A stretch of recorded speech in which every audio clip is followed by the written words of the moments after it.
여러분 우리 앞뒤 좌우에 이렇게 인사하길 원합니다. 참 잘 오셨습니다. 하나님께서 당신을 사랑하십니다. 하나님의 큰 은혜 받으시길 바랍니다. 은혜와 기쁨이 우리 가운데 날마다 차고 넘쳐나시기를 주님의 이름으로 축원합니다. 여러분의 삶은 어떤지 모르겠습니다. 하루하루의 삶이 결코 녹록하지 않은 세상을 우리는 살아가고 있습니다. 세상을 바라보면 이렇게 절로 한숨이 나지 않습니까?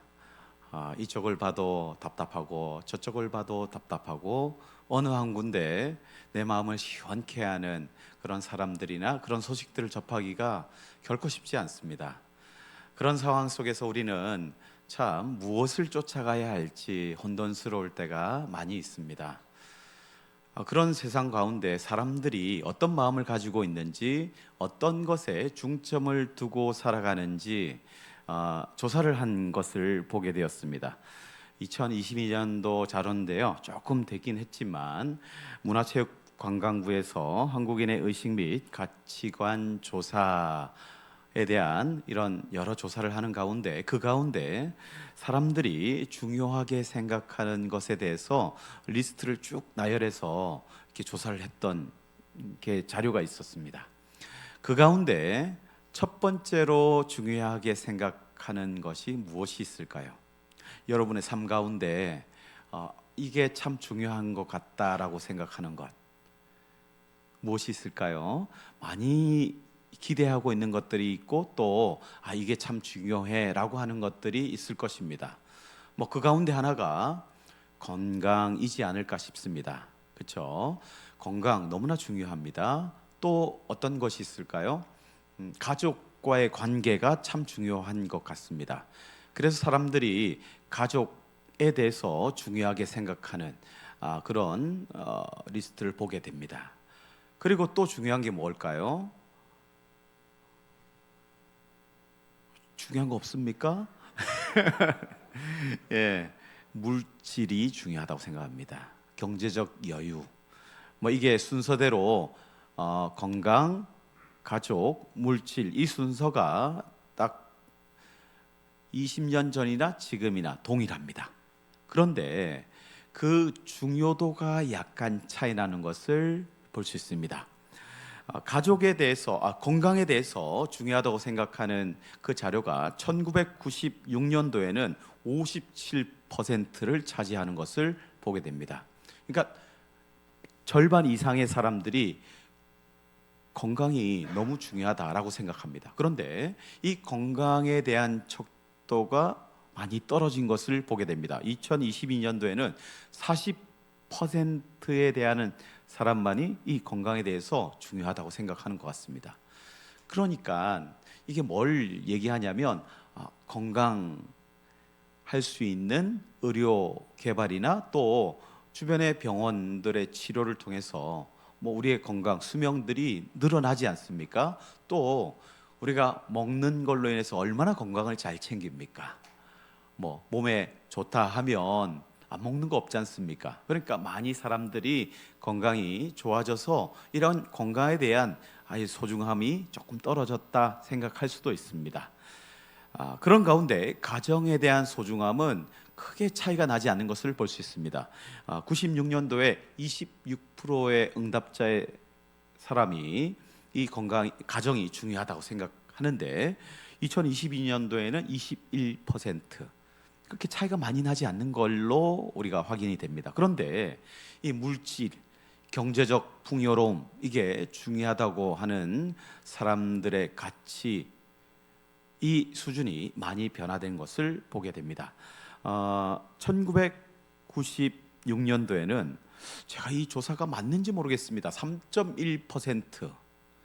그러니까 이 경제적 풍요로움도 중요하긴 한데 이것보다 다른 것이 중요한 게 많이 있다라고 생각한 것 같습니다. 그런데 2022년도에는 18.4%에 대한 사람들이 이 경제적 풍요로움이 우리의 삶에 아주 중요하다. 그러니까 세상의 가치 기준이 이렇게 물질의 풍요로움 쪽으로 많이 쏠려진 것 같다라고 볼 수가 있습니다. 사람들이 이것만 가지면 조금 평안한 삶을 살아갈 수 있겠지, 이것만 내게 주어진다면 지금과 다른 삶을 나는 살 수 있을 거야 라고 생각하는 것들이 우리에게 참 많이 있습니다.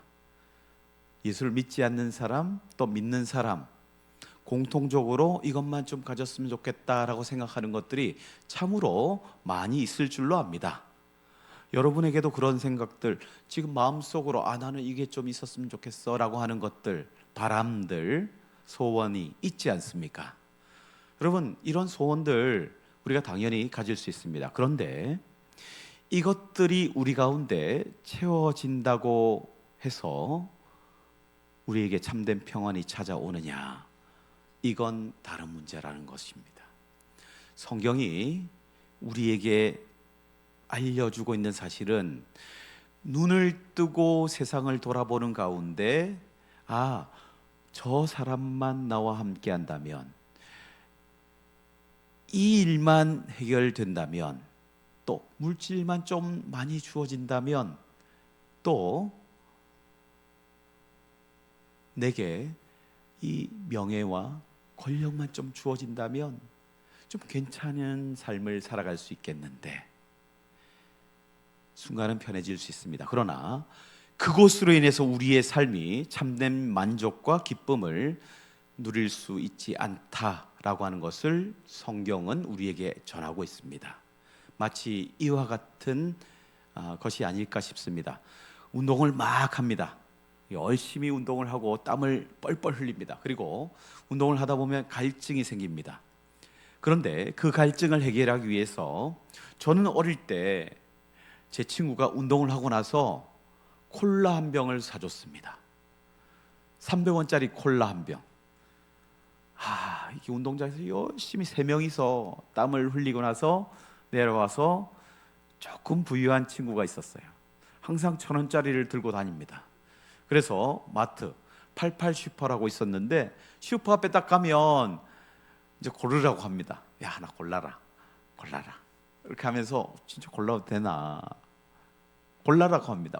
너무 존경의 눈빛을 하면 너무 고맙다 하고 콜라 하나를 탁 들고 탁 땁니다. 병따개로 탁 따면 뻥 하고, 와, 이거 맛있는데 막 확한 그 쏴함과 함께 시원함이 느껴지지 않습니까? 너무 시원합니다. 그리고 이 운동을 한 상태이기 때문에, 당이 떨어졌기 때문에 이 당분이 딱 들어가는 순간 눈이 번쩍 떠지는 것 같습니다. 기분이 너무 좋습니다. 그러면서 친구를 보면서, 친구야 고맙다. 너로 인해서 내가 참 이렇게 즐거운 시간을 보내게 된다. 이 친구는요, 그 모습이 좋았던 거예요. 저와 운동을 할 때면 항상 빠지지도 않습니다. 3명이서 모여다니는 친구가 있었는데, 이 친구에게 콜라를 사주는 겁니다. 정말 고마운 친구.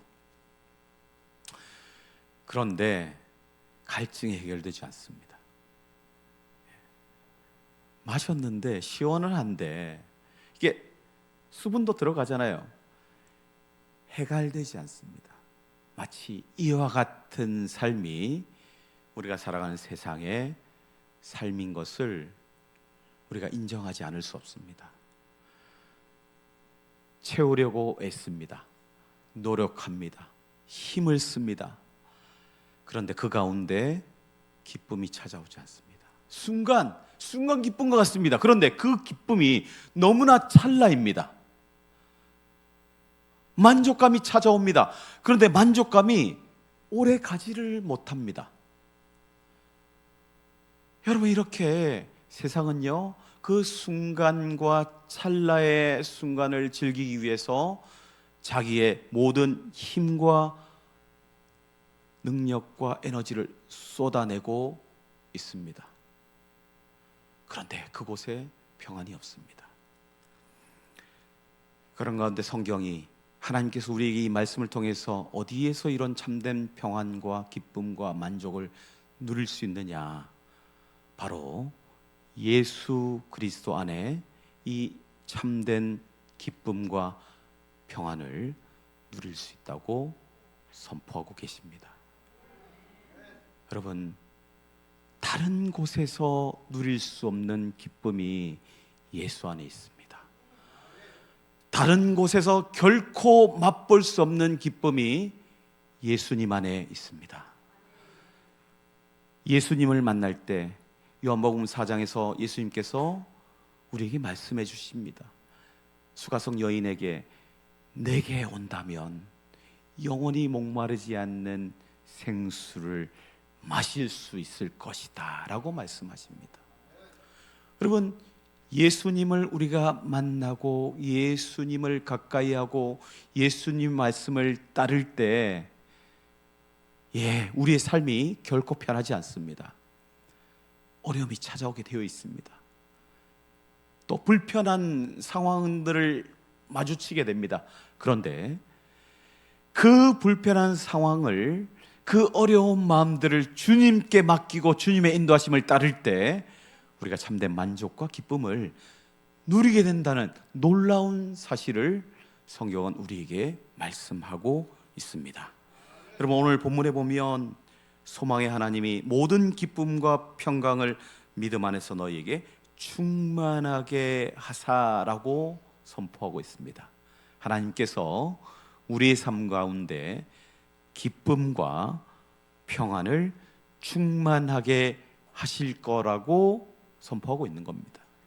여러분, 이 기쁨은 그냥 우리가 세상에서 누리는 기쁨, 와 기쁘다, 뭐 이 수준을 넘어서는 겁니다. 여러분, 구원의 감격으로 인해서 하나님의 은혜 가운데 거할 때, 하나님의 말씀을 따라 살아갈 때, 하나님과 함께 동행할 때 우리 삶에 하나님께서 허락하시는 여러 은혜의 손길이 있을 것입니다.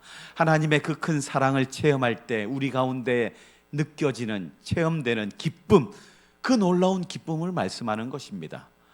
평안, 에이레이네 하고 하는 헬라어 단어인데요, 이 평안은 어떤 평안이냐, 그냥 우리가 뭐 심적으로 요동하지 않는 그런 잠잠한 상태, 이 흔들리지 않는 상태, 이런 상태를 말하는 게 아니에요. 그런 단어가 아니고, 이 단어가 어떻게 사용됐는지를 보면 이 단어가 우리가 어떤 뜻으로 말씀하시는지를 조금 알 수 있는데, 여러분 누가복음 2장에 보면 이 예수님의 탄생 소식을 전하려고 하는 천사들의 얘기가 나옵니다. 천사들이 목자들에게 갑니다. 들에서 짐승들을 키우는 이 목자들에게 가서 기쁨의 소식을 전합니다. 천사들이 이렇게 말합니다. 이 천사들을 만난 이 목자들이 놀라하며 두려워하는 그 모습 가운데 이렇게 선포합니다. 무서워하지 말라. 보라, 내가 온 백성에게 미칠 큰 기쁨의 좋은 소식을 전하기 위해 너희에게 왔다라고 하면서 누가복음 2장 11절에 이렇게 선포하십니다. 오늘 다윗의 동네에 너희를 위하여 구주가 나셨으니 곧 그리스도 주시리니라. 아기를 볼 것이다. 너희들을 구원할 구원자 메시아가 오셨는데 그 아기를 너희가 볼 거야. 너무나 놀라운 소식을 전한 겁니다. 그 가운데 여러분, 우리가 잘 아는 말씀 있지 않습니까? 성탄절에는 이 말씀 정말 엄청나게 많이 듣고 암송하고 하는 말씀, 누가복음 2장 14절, 지극히 높은 곳에서는 하나님께 영광이요 땅에서는 하나님이 기뻐하시는 사람들 중에 평화로다. 이 평화, 에이레인의 단어, 평강이라고 여기서 해석된 이 단어, 평화라고 불려지는 이 단어, 그러니까 예수님께서 이 땅에 오심으로써 죄 가운데 헤어날 수 없는, 죄 가운데 허덕거릴 수밖에 없는, 죄로 인해서 우리 가운데 고통을 피할 수 없는 그런 비참한 상황 속에 우리를 구원할 메시아를 보내주셨다. 그 기쁨의 좋은 소식, 그 구원의 소식을 우리에게 전함으로써 우리가 누리는 평강, 그것을 바로 오늘 본문에서 평강이라고 하는 단어로 설명하고 있습니다.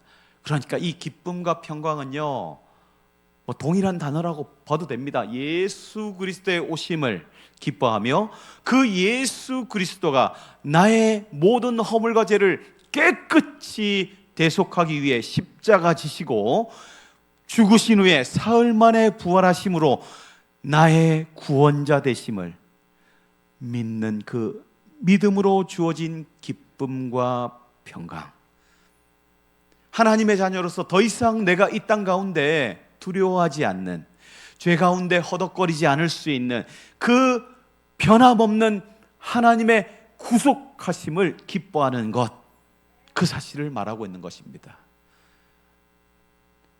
여러분이 아멘 하지만 이게 쉽게 아멘이 되면 참 좋은데 이게 잘 무슨 말인지 잘 모를 수도 있습니다. 알아가는 겁니다. 쉽게 말하면 예수 믿는 가운데 기쁨이 차고 넘친 삶, 구원의 기쁨, 내가 죄인에서 이제 신분의 변화, 하나님의 자녀 되었다. 하나님의 자녀로서 하나님의 은혜 가운데 죄의 법 아래, 율법의 법 아래에서 사는 것이 아니라 은혜와 성령의 법 안에 하나님의 구속을 체험하고 이제는 더 이상 정죄함이 없는 거룩한 하나님의 자녀로 살아갈 수 있게 되었다.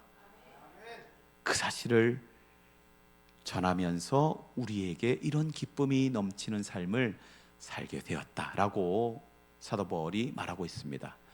그런데 우리가 예수를 믿고 마냥 행복하면 참 좋은데 갈등이, 충돌이, 그 가운데 눈물이 참 많이 납니다. 왜냐하면 우리의 살아가는 이 환경, 내가 발을 딛고 사는 이 세상은요, 예수를 믿는다고 다 용납하지 않습니다.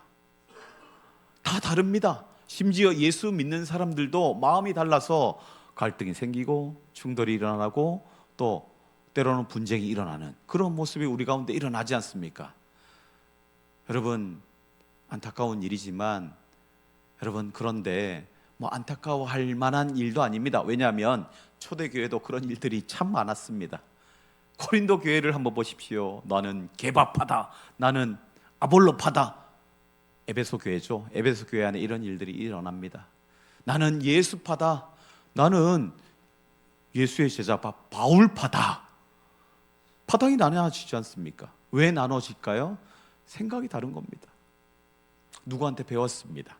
예수님과 직접 지냈던 사도들에게 나는 예수를 전해 듣고 말씀을 전해 들었습니다. 나는 바울 선생님에게 복음을 전해 들었습니다. 나는 베드로 선생님에게 복음을 전해 들었습니다. 다 다릅니다. 다를 수 있다는 거예요. 괜찮습니다. 그런 가운데 여러분, 우리 가운데 예수를 믿고 갈등, 이런 걸로 우리가 힘들어 했던 기억이 분명히 있을 것입니다. 로마 교회가 바로 그랬습니다. 사도 바울이 왜 이 말씀을 전하냐면, 여러분, 로마 교회 안에 여러 문제들을 접했습니다. 그리고 그 문제들을 해결하기 위해서 그 안에 우리가 참 많은 문제 가운데 있는데 이 모든 것이 하나님의 은혜 가운데 깨끗하게 씻어졌는데 갈등할 필요 없다. 물론 내가 너희들이 갈등하는 거 다 알고 있다. 율법을 쫓으려니 그 율법을 온전히 행하는 것도 내 육신으로 다 할 수도 없고, 또 나 또한 그런 경험을 했다. 나도 하나님의 자녀로서 하나님께서 원하시는 이 말씀을 따라 살려고 하는데 내 육신의 소욕이 가만두지 않는 경험을 했다. 그러면서 사도 바울이 내가 죄와 사망의 법 아래 얼마나 그 안에 고통스러워한 삶을 살았는지 아느냐. 나 또한 여러분들과 같은 그런 율법을 따르면서 하나님의 은혜를 누리는 그 가운데 내가 하나님만 온전히 따른 것이 아니라 육신의 소욕을 따라갈 수밖에 없는 내 모습을 보면서 내가 미치는 줄 알았습니다. 뭐 그런 표현을 쓰지 않았지만 그런 비슷한 표현을 쓰게 됩니다. 여러분, 로마서 7장을 보면 7장 후반부에 사도 바울이 얼마나 그런 상황 가운데 갈등을 많이 했는지 전하고 있습니다. 내가 원하는 바 사도행전 7장 19절에 이렇게 고백합니다. 내가 원하는 바 선은 행하지 아니하고 도리어 원하지 아니하는 바 악을 행하도다, 이렇게 말하고 있습니다.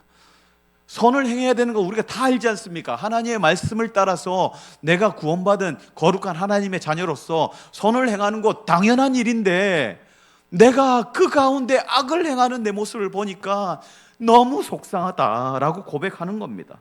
내가 원하지 않는데 그렇게 따라가고 있는 내 안의 육신의 모습을 보니까 너무나 답답하다. 그런데 그 일을 행하게 하는 이가 있는데 내 안에 죄로 인해서 내가 끌려가는 모습을 보게 된다라고 말하고 있습니다. 그러면서 이렇게 고백합니다.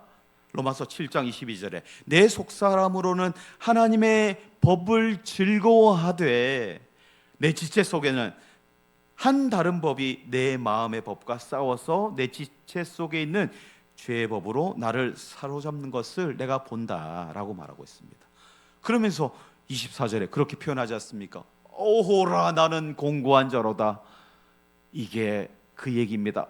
미쳐버리겠다, 괴로워 죽겠다. 내가 하나님 말씀을 전하는 자로서 하나님의 뜻을 전하며 그 뜻대로 살아야 되는데 내 안에 악이 있는 것을 보게 되고 죄의 법에 질질 끌려가는 내 모습을 보게 된다 하면서 고통스러워하는 모습을 우리가 확인할 수 있습니다. 그런 가운데 25절에 그렇게 고백합니다. 우리 주 예수 그리스도로 말미암아 하나님께 감사하리로다. 그런즉 내 자신이 마음으로는 하나님의 법을, 육신으로는 죄의 법을 섬기노라.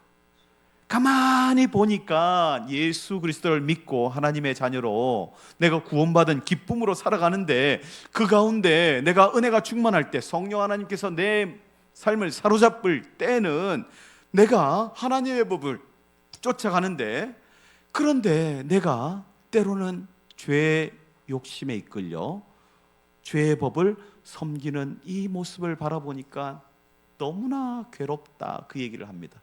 나 또한 경험했다. 나 또한 우리가 죄인이다. 그러면서 8장으로 넘어갈 때 이런 고백을 하지 않습니까? 놀라운 고백을 합니다. 그러므로 이제 그리스도 예수 안에 있는 자에게는 결코 정죄함이 없나니, 이는 그리스도 예수 안에 있는 생명의 성령의 법이 죄와 사망의 법에서 너를 해방하였습니다. 아멘. 그러면서 사도 바울이 로마서 8장 마지막 절에 이런 고백을 합니다. 높음이나 깊음이나 다른 어떤 피조물이라도 우리를 우리 주 그리스도 예수 안에 있는 하나님의 사랑에서 끊을 수 없으리라. 아멘. 여러분, 제가 종합해서 말씀드리면 이 얘기입니다. 로마 교회를 향해서 그 안에 율법으로 구원을 이루려고 하는 이들 참 많이 있었습니다.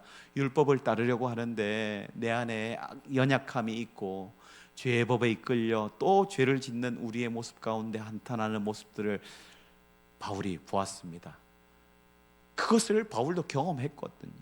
그런데 그 안에 우리가 자유로울 수 있는 이유는 무엇이냐면 예수 그리스도의 십자가의 구속의 은혜, 하나님의 사랑이 얼마나 크면 그 모든 것, 내가 염려하는 것, 내가 걱정하는 것 모두 여러분 다 이기게 하시는 것, 그것이 하나님의 은혜라는 것을 말하며 쭉 그 얘기를 하고 있습니다. 그런 가운데 로마서 12장에 그렇게 말씀하시지 않습니까? 거룩한 산제물로 우리의 삶을 드리라 라고 말하고 있습니다. 그러면서 새롭게 함으로 변화를 받아 하나님의 선하고 기뻐하시는 뜻을 따라 무엇인지 분별하면서 이 땅 가운데 하나님의 영광을 드리며 하나님의 은혜의 뜻을 붙들고 살아가라, 그 얘기를 하고 있는 겁니다. 그런 가운데 쭉 오늘 본문까지 오게 됩니다. 그 가운데 믿음이 연약할 수도 있지만 그러나 우리가 반드시 붙들어야 할 것이 무엇이냐면 예수 그리스도 안에 허락하신 기쁨과 평강을 붙들며 살아야 된다. 때로는 흔들릴 수 있습니다. 휘청휘청거릴 수 있습니다. 두려울 수 있습니다. 그로 인해서 우리 가운데 답답함이 일어날 수도 있습니다. 좌절할 수 있습니다. 원망할 수 있습니다. 눈물 흘릴 수 있습니다. 그러나 결코 우리를 떠나지 않으시는 그 하나님의 사랑으로 우리가 구원의 은혜 가운데 하나님의 회복하심을 체험하고 또 그 가운데 구원받은 하나님의 백성으로서 기쁨과 평강을 누리며 살아갈 수 있는 것, 여러분, 하나님의 자녀로서 누리는 특권이라는 것을 강조하고 있는 것입니다. 여러분, 우리의 삶 가운데 이런 기쁨이 넘치길 원합니다. 뭐 다른 것 어렵게 설명할 필요도 없고, 예수 믿는 것 때문에 이 땅 사는 것이 힘들지만 또 세상이 참 답답해 보이고 재미없지만 예수 믿음으로 기쁨을 누리며 사는 삶, 예수님으로 기뻐할 수 있고 예수님으로 담대할 수 있고 예수님으로 인해서 하나님의 그 빛과 소금의 역할을 감당하는 그 삶 속에 은혜를 누리는 삶, 바로 그런 삶을 살아가기를 하나님은 지금도 우리에게 요구하시는 것입니다. 여러분, 기쁨이 넘치길 원합니다. 신앙생활 재미있어야 됩니다. 재미없으면 여러분, 주일 아침 일요일인데 좀 쉬고 싶다, 자고 싶다, 좀 더 자자, 좀 더 놀자, 여기 앉아있는 것 기적이죠. 여러분, 그런데 하나님의 기쁨을 우리가 알기에, 구원의 은혜를 알기에 이 자리에 있는 것 아니겠습니까? 여러분, 하나님은 예수 그리스도를 믿는 믿음 안에서 은혜를 베풀어 주십니다. 그 기쁨과 평강, 여러분, 차고 넘치는 삶을 살아갈 수 있는 저와 여러분 되시길 주님의 이름으로 축원합니다. 여러분, 그런데 그 기쁨과 평강은 어떻게 주어지는 것일까요? 예수 그리스도를 믿는 믿음, 예수님께서 우리의 인도자 되심을 믿고 믿음으로 주님을 따르는 삶, 그 삶 가운데 주어진다고 우리에게 말씀해 주고 있습니다. 여러분, 13절 중반부에 보면 기쁨과 평강을 믿음 안에서 너희에게 충만하게 하사라고 말하고 있습니다. 믿음 안에서 예수 그리스도께서 나의 구원자 되시고 나의 주인 되시고 내 삶의 인도자 되시고 내 삶을 선한 길로 인도해 주신다는 그 믿음, 그리고 그 믿음을 가지고 하나님께 내 삶을 내어 맡기는 삶, 그 가운데 하나님의 인도하심을 구할 때 하나님께서 우리의 삶을 책임져 주시고 선하게 인도하신다는 사실을 믿는 그 믿음, 그 믿음으로 하나님의 은혜를 누리게 하신다는 것입니다. 마태복음 9장에 보면 예수님의 치유 사역을 우리는 볼 수 있습니다. 예수님께서 병자들을 치유하시고 귀신 들린 자를 쫓아내시는 그런 모습을 우리가 보게 되는데요. 그 가운데 대표적으로 여러분, 중풍병자 이야기를 아실 것입니다. 침상에 누워서 예수님께로 나아갈 수 없으니 주변에 침상을 든 채 나아갑니다. 예수님께서 그 모습을 보시고 뭐라고 하십니까? 너희의 그 믿음을 보시고 중풍병자를 치유하셨다고 말씀하고 있습니다. 예수님께 나아가면, 예수님의 그 손길이 임하면 치유받을 것이다, 구원을 받을 것이란 그 믿음과 확신, 그 믿음을 보시고 주님은 은혜를 베푸십니다. 마찬가지로 그 다음에 혈루병 걸렸던 여인이 나옵니다. 12해 동안 혈루증으로 인해서 고통스러운 삶을 겪을 수밖에 없는 한 여인의 삶이 나옵니다. 이 여인이 주님의 소식을 전해 듣고 주님께 나아가려고 하는데 많은 사람들이 주님을 에워싸고 나아갈 수가 없습니다. 그 가운데 주님의 옷자락이라도 만지면 구원을 받을 것이라는 그 믿음을 가지고 주님의 옷자락을 만집니다. 주님께서 그렇게 말합니다. 내 믿음이 너를 구원하였다. 그리고 치유하여 주시는 주님을 보게 되고 평안하여라 하며 여인을 떠나보내는 모습을 보게 됩니다. 맹인 2명이 주님을 찾아옵니다. 주여, 우리가 안 보입니다. 우리를 구원하여 주시옵소서. 이렇게 얘기하지 않았겠죠. 예수님께서 그 손길이 닿는 사람마다 여러분 귀신이 떠나가고 안진뱅이가 일어나고 중풍병자가 일어나는 놀라운 소식을 전해 듣고, 내게도 주님의 손길이 닿으면 나을 거야. 주여, 주여! 너무나 방정맞습니다. 여러분, 그런데 그때 그 상황에는 다른 거 생각할 거 없습니다. 체면 뭐 이런 거, 격식, 내가 나아야 됩니다. 주여 도와주시옵소서. 주여 눈을 뜨길 원합니다. 주여 어떻게 살려주시옵소서. 그런 간절함으로 나아간 거예요. 주님께서 그들을 향해서, 주여 우리를 불쌍히 여기소서 하는 그들을 향해서 너희 믿음대로 될 것이다. 여러분, 그것이 믿음입니다. 간절함으로 나아가는 것, 내 힘으로 할 수 없다는 걸 인정하는 것 아닙니까? 내 힘으로 이건 안 될 거야, 안 될 거야, 이렇게 된 일이 없어. 내 생각으로 끝나면 아무 일도 일어나지 않습니다. 그러나 주님께 모든 거 엎드려 내어놓을 때 여러분, 하나님의 일하심을 우리는 체험하게 되는 것입니다. 그것을 성경에서는 겸손이라고 말씀하고 있습니다. 내 생각대로, 내 생각이 안 될 거야. 그러나 하나님이라면 하실 수 있을 거야.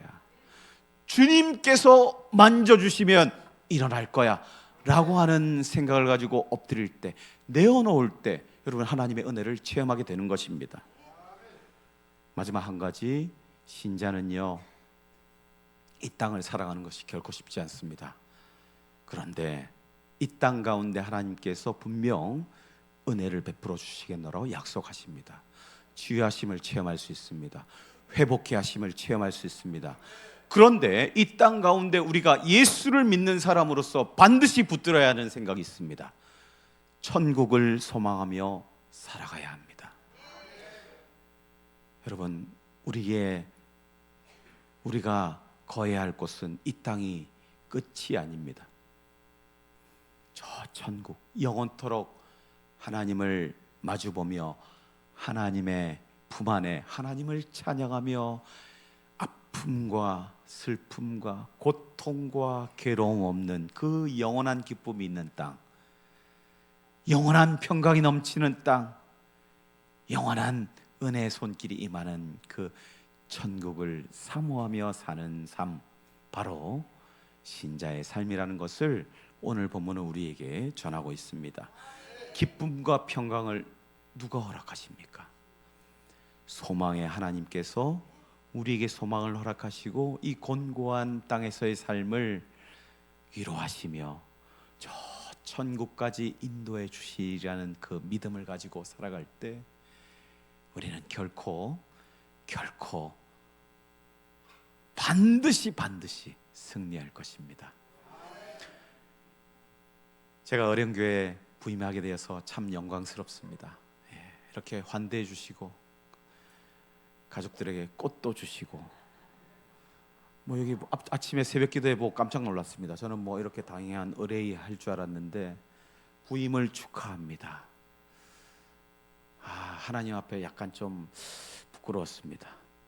그냥 부임을 감사합니다 하면 더 좋았을 텐데 제가 무슨 영광을 다 받는 것 같은 그런 느낌도 들고, 정말 하나님 앞에 약간 부끄러운 마음이 들었습니다.